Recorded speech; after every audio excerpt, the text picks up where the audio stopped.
بسم اللہ الرحمن الرحیم۔ ناظرین کرام، انار کے چھلکے اتار کر ان کی چائے بنا کر پینے سے زکام جلدی ختم ہو جاتا ہے۔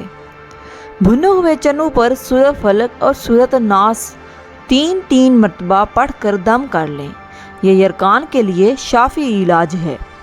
بارش کے موسم میں باجرے کی روٹی کھا لیا کریں، اس سے بیماریوں سے محفوظ رہیں گے۔ سبز مرچ کھانے سے نظر تیز ہو جاتی ہے۔ ایک انار کھانے سے 40 دن تک دل کو فائدہ پہنچتا ہے۔ جو لوگ زیادہ مٹھائیاں کھاتے ہیں ان کو لبلبا کی بیماری ہو جاتی ہے۔ ہر ہفتے اپنے کنگھیوں کی صفائی کر لیا کرو، بالوں کا گرنا ختم ہو جائے گا۔ نظر کمزور ہو رہی ہے تو کاجو اور پستہ کھاؤ۔ کھٹی چیزیں زیادہ استعمال کرنے سے پٹھے اور جوڑ کمزور ہو جاتے ہیں۔ دانتوں پر ٹھنڈا گرم لگتا ہو تو نمک والے پانی سے غرارے کریں، اس سے افاقہ ہوگا۔ ناخنوں کا رنگ پیلا ہونے لگے تو یرقان ہونے کی علامت ہے۔ مرغی کے پنجوں کی یخنی پینے سے پٹھے اور جوڑ مضبوط ہوتے ہیں۔ کھڑے ہو کر آٹا گوندنے سے کمر کی تکلیف بڑھ جاتی ہے، اسی لیے بہتر ہے ہمیشہ بیٹھ کر آٹا گوندیں۔ مچھلی کھانے سے بدن کے دردوں میں قدرتی طور پر آرام مل جاتا ہے۔ پاؤں کے تلووں پر تیل لگا کر سونے سے زندگی بھر بڑھاپا قریب نہیں آئے گا۔ اور سونف اور مصری کو پیس کر کھانے سے آنکھ کی نظر تیز ہو جاتی ہے۔ اور دودھ کی نسبت دہی جلد ہضم ہو جاتا ہے، اور دہی آنکھوں کے انفیکشن کو بچاتا ہے۔ کم سنائی دینے لگے تو رات کو انگلی پر ناریل کا تیل لگا کر کانوں میں پھیریں۔ کچا امرود کھاؤ، سستی دور ہو جائے گی۔ رات میں سونے سے پہلے آنکھوں میں سرما ڈالو، یہ سنت ہے۔ عورتوں میں اگر خون کی کمی ہو تو رات کو 3 کھجوریں پانی میں بھگو کر رکھ دیں۔ اگلے دن صبح نہار منہ پانی پی لیں اور کھجوریں کھا لیں۔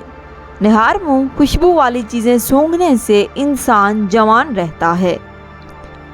جب بھی کوئی آپ کو پریشانی یا تھکاوٹ ہو تو ادرک والی چائے بنا کر پی لیا کرو، آرام آ جائے گا۔ کچا لہسن کھانے سے دل مضبوط ہو جاتا ہے۔ زیادہ میٹھی چیزیں چہرے پر جھریاں لاتی ہیں۔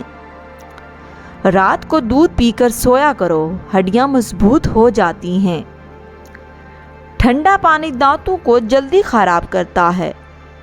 گھی کی روٹی کے بجائے خشک روٹی استعمال کریں۔ دن میں 12 گلاس پانی ہر صورت پئیں۔ بوتل اور ڈبے والے جوس ترک کر دیں، بہت نقصان دہ ہیں۔ ان کی جگہ گھر میں فریش جوس بنا کر پئیں۔ ناف میں 3 قطرے تیل ڈالیں، بہت سی بیماریوں سے محفوظ رکھتا ہے۔ گلا خراب ہو اور آواز نہ نکل رہی ہو تو کچا برود جلا کر کھائیں۔ پیٹ میں درد ہے، پودینے کے پتے چبا لیں۔ کہہ نہ رک رہی ہو تو 1 چٹکی زیرہ پھانک لیں۔ سر میں جوئیں ہیں، چنبیلی کا تیل لگائیں۔ پاؤں میں درد ہے، زیتون کا تیل لگائیں۔ پیشاب کرنے میں جلن ہوتی ہے تو لسی میں نمک ڈال کر پئیں۔ اس کے علاوہ خربوزہ اور تربوز کھائیں۔ موٹاپا کم کرنا ہو تو نہار منہ نیم گرم پانی پئیں۔ کان میں درد ہے، سرسوں کے تیل میں لونگ جلائیں اور اس میں روئی اوپر سے تر کر کے کان پر لگائیں۔ آنکھوں کی روشنی تیز کرنی ہو تو گاجر کھائیں۔ یاداشت کمزور ہے تو بادام اخروٹ کھائیں۔ لوز موشن ہو تو کیلے پہ زیرہ لگا کر کھائیں۔ روزانہ 5 بادام کھانے سے کینسر سے بچا جا سکتا ہے۔ تمہارے جسم کا یہ اعضاء اگر سن ہونے لگیں تو یہ موت کے قریب آنے کی نشانی ہے۔ تمہارے پاؤں کا انگوٹھا اور پاؤں کی تلی۔ آخر میں تمام دوستوں سے گزارش ہے ہمارے چینل کو سبسکرائب اور ویڈیو کو لائک ضرور کر دیں۔ شکریہ۔